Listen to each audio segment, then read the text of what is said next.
that milk to your pigtail in and let this boil. Guys, I'm gonna put on my peas and allow the peas to cook.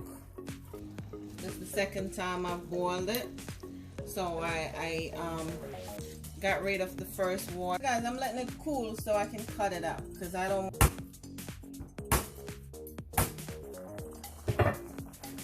So that's the peas.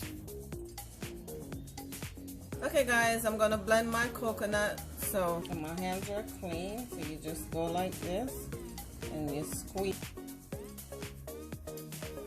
some trash.